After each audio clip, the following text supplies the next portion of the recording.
Hey to CTV Game Reviews, once again. Today we'll be reviewing the Sega Dreamcast.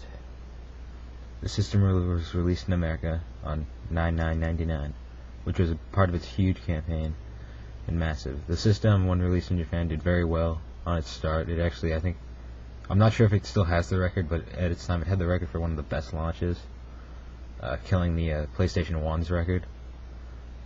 It was one of the most revolutionary systems out at the time, very underrated in my opinion, but it's basic, it's disc based, got a little tray that just pops up, very simple. The front you got your four, I'm sorry if you can't see, but you have your four controller ports.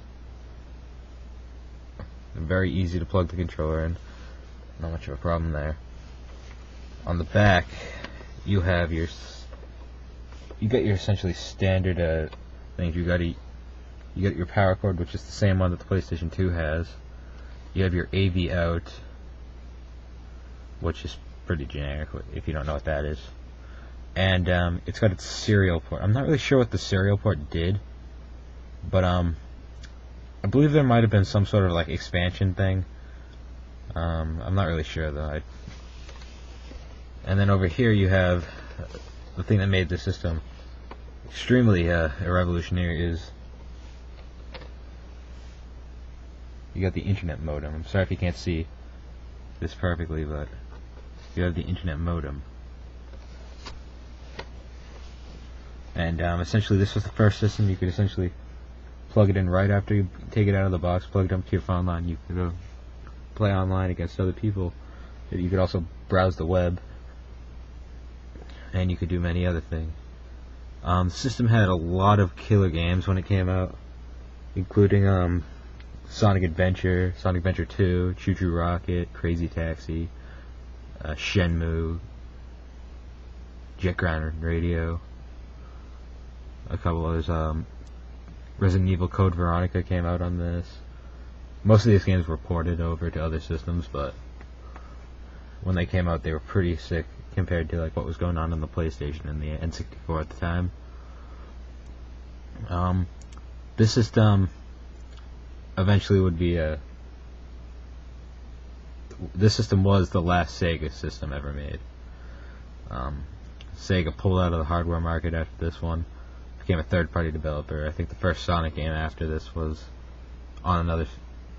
I think the first Sonic game to appear on another system was excluding the remakes of the Sonic Adventure games, I think was Sonic Heroes.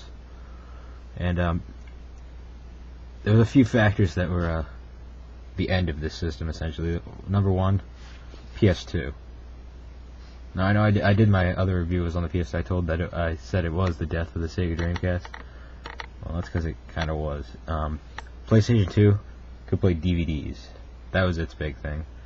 Dreamcast could not, fortunately. Now I believe there was an add-on that was a DVD thing that would allow it to play DVDs. The system didn't last long enough, unfortunately. Couldn't survive. Another factor was probably lack of support. Like Sega was having issues with the way they're marketing up before this. Like they had the Genesis, which was really well, and then Sega CD didn't do well. Then they had the 32X, and then they had the Saturn, and the Saturn got killed by poor advertising.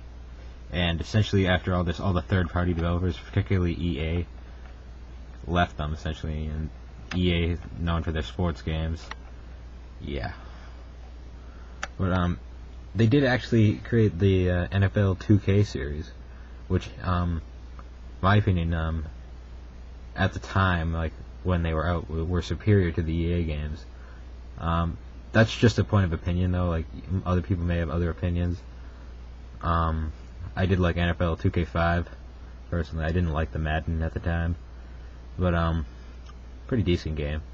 The system also had a very unique controller. Now the controller is just perfect in my opinion. you've got your thumbstick. It's not the best, but it does the job. You get your D-pad down here. It doesn't get used very often, but when it does, it works. It's functional. You got your A, B, C, and D. The first Sega, well, A, yes, A, B, X, Y. First one didn't have A, B, C, X, Y, Z. Surprisingly, there was a fighting controller that did have that though. It actually, and you got your triggers. So, kind of similar to the Xbox. This controller actually, in my opinion, is very reminiscent of the Xbox controller without the other control stick down here. Like the buttons are similar. It's got the triggers. It kind of is similar here. But I think the biggest thing about this controller was the VMU screen. The VMUs are essentially memory cards.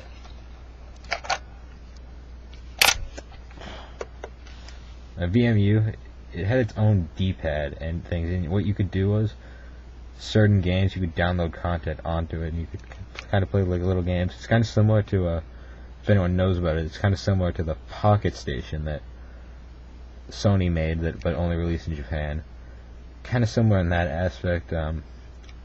I believe in NFL 2K1, you could pick your plays without other people seeing, which, in my opinion, is a very smart idea. Annoying thing is when their battery dies. When you start the console up, they make this really annoying screeching sound. Not a big deal. You can replace the batteries, and even then, it still saves. You can still use your save file, and you don't lose it. It's just a minor inconvenience. Nothing that really affects the system, surprisingly. Now back to the system. The system is probably, it's very well known for, it was a complete commercial failure, but it did not fail for the same reason most systems do fail. It had the games, it had the following, it had the hardware, it had gameplay, and it had kick-ass ideas. I believe this system was probably the catalyst of online play. First system just to get it right. Well, not completely right, but to get it basically. It actually, I doubt you can see this, but if you look on the corner, it runs off Windows. Might have been, I think this might have been Microsoft's first thing in the gaming industry. Like, eventually, the Xbox did show up. Very unique. It ran off the Windows and made it so easy to program for, unlike the Saturn. Games were so easy to make compared to like some systems now. It's personally my second favorite system I own. I love this thing. I may only have 4 games for it. I've only recently picked it up, but it's fun. It's worth money. It's very underpriced, undervalued. I mean, I paid mine new in the box, but you can get them used for like $20 if you really want one working. Audios, the CDs are unique too. The CDs are actually, they are compact discs, but they're Dreamcast discs, and what they are is they're cut closer together, so essentially they were able to fit like a gig on the discs, making much more game room. Essentially, they're very unique, and most of the games overall look good. I'll be doing some game reviews soon. I'm not sure I'll be able to get actual game footage, but I will be doing some game reviews. But that's the Sega Dreamcast. Very great system. Killed early.